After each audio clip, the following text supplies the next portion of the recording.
শুভমন টপকে গেলেন রোহিতকে, ছুঁয়ে ফেললেন সৌরভ ধোনিকে, কোন কীর্তি করলেন। চাষের জমিতে হাল টানা মারুফা মহিলাদের বিশ্বকাপে দারিদ্র্যের কাহিনী বলতে গিয়ে কেঁদে ফেললেন বাংলাদেশের জোরে গোলা। গভীর সমুদ্রে ফেলে দেওয়া হয়েছিল শুভমনকে, জীবনের কঠিনতম পরীক্ষাটা পাশ করে গিয়েছে। বাচ্চা ছেলে গিলকে নিয়ে কি বললেন কোচ গম্ভীর। 25 রানের জন্য হাতছাড়া 200। শুভমনের সঙ্গে ভুল বুঝাবুঝিতে রান আউট যশস্বী, দোষ অধিনায়কেরই। আউট ক্যাম্পাবেল, দুরন্ত ক্যাচ সুদর্শনের, ভারতের 518 জবাবে ওয়েস্ট ইন্ডিজ 48-1। দক্ষিণে 5 জেলায় বিক্ষিপ্ত বৃষ্টি, বাকি রাজ্যের আবহাওয়া কেমন, ভারত বনাম ওয়েস্ট ইন্ডিজ আর কি।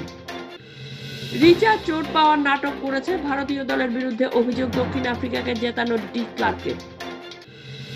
বিশ্বকাপে আবার বাংলাদেশকে ডোবালেন ব্যাটাররা, তৃতীয় ম্যাচে নিউজিল্যান্ডের কাছে 100 রানে হার শ্রোতারদের। অস্ট্রেলিয়া সিরিজ শুরুর আগেই ধাক্কা খেলেন সূর্যকুমার, বাদ পড়লেন নিজের রাজ্য দল থেকেই। লাল বলের কেরিয়ার কি শেষ। রেগে বিপক্ষ ক্রিকেটারের গলা চেপে ধরেছিলেন, সেই মুশিরের কাছে ক্ষমা চাইলেন পৃথ্বী।